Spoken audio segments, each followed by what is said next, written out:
শোন, আমার বিয়েতে তোদেরকে এক সপ্তাহ আগে নিমন্ত্রণ করব, তোরা সবাই যাবি। এখনো তো তোর আশীর্বাদই হলো না, অগ্রিম ইনভাইট করছিস কেন? আরে না, বিদ্যুৎ চমকালে কোন দিকে? এই বজ্রপাত যে বাড়িতে পড়বে সে বাড়ি পুরি সাগর হয়ে যাবে। হ্যালো প্রিয় বন্ধুরা, তবে কি টনি আর সালমার মধ্যকার দূরত্বটা আরও বেড়ে যাবে, নাকি সালমা তার হারানো সেই আংটিটা টনির হাতে দেখে সবকিছু পাল্টে দেবে? কি হতে চলেছে এত ধামাকা টুইস্টে ভরপুর টক ঝাল মিষ্টি নামক নাটকটির দ্বিতীয় পর্বে? আর কবে আসছে এই পর্ব, কোন চ্যানেলে সবার আগে আপলোড হবে, সব জানাবো আজকের এই ভিডিওতে। তবে জানার আগে একটা কথা, নিচে কমেন্টে জানাও তোমরা কি চাও টক ঝাল মিষ্টি নাটকটির দ্বিতীয় পর্বটি দ্রুত প্রকাশ পেতে। আর যদি এখনও নাটক শর্ট টিভি চ্যানেলটি সাবস্ক্রাইব না করে থাকো, তবে এখনই সাবস্ক্রাইব করে বেল আইকনটি অন করে রাখো, কারণ এই ভিডিওর শেষেই আছে চরম টুইস্ট। চলো প্রথম পর্বের গল্পটা একবার ঝটপট মনে করিয়ে দিই। প্রথম পর্বে আমরা দেখেছিলাম টনি আর সালমা একে অপরের শত্রু, সারাক্ষণ ঝগড়া, খুনসুটি, একে অপরকে সহ্য করতে না পারা, এইভাবেই কাটছিল তাদের দিন। হঠাৎ সালমার পরিবারের পক্ষ থেকে তার বিয়ে ঠিক হয় এক ছেলের সঙ্গে। সেই বিয়ের জন্য দিতে হতো একটি স্বর্ণের আংটি, কিন্তু সালমার পরিবার আর্থিকভাবে খুবই দুর্বল ছিল। তাই সালমা তার স্কলারশিপ থেকে কিছু টাকা আর বন্ধুদের কাছ থেকে ধার নিয়ে সেই আংটিটি বানিয়ে ফেলে, কিন্তু ভাগ্য যেন সাথে ছিল না। বাড়ি ফেরার পথে অটোতে বসে সালমার সেই আংটিটি হারিয়ে ফেলে। ঠিক তখনই ছেলেটির বাবা এসে আংটি চেয়ে বসে। সালমার মা অনেক বোঝানোর চেষ্টা করেন, কিন্তু তারা কিছুই শুনতে চান না। শেষমেশ বিয়েটা ভেঙে যায়।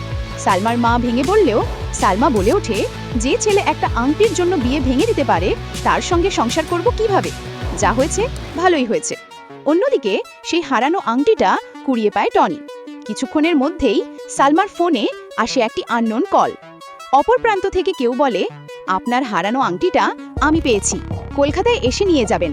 সেই মানুষটি আসলে টনি, কিন্তু সালমা জানে না যে যাকে কল করেছে সে আসলে সালমা, আর টনিও জানে না যে যাকে কল করেছে সে আসলে সালমা। এরপর ফোনে কথা বলতে বলতে দুজনের মধ্যে তৈরি হয় এক অদ্ভুত সম্পর্ক।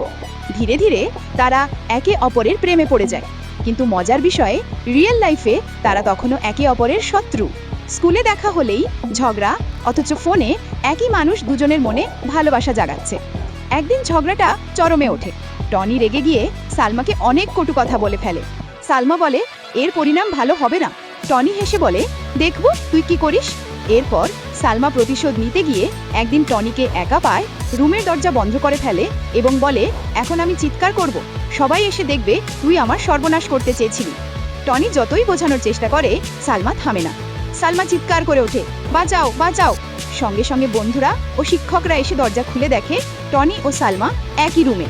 সালমা বলে দেয়, স্যার, টনি আমার সর্বনাশ করতে চেয়েছে, ওকে পুলিশের হাতে দিন।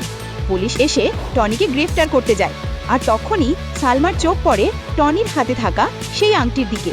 হ্যাঁ, সেটাই সালমার হারানো আংটি, আর সেটি দেখেই সালমা হতভম্ব হয়ে যায়। এখন প্রশ্ন হলো, টনি কি ছিল সেই মানুষ যে সালমাকে ফোনে বলেছিল, আপনার হারানো আংটিটা আমি পেয়েছি? সালমা কি বুঝতে পারবে আসল সত্যিটা? আর টনি কি এই ভুল বোঝাবুঝি থেকে নিজেকে মুক্ত করতে পারবে? সব উত্তর মিলবে টক ঝাল মিষ্টি নাটকের দ্বিতীয় পর্বে।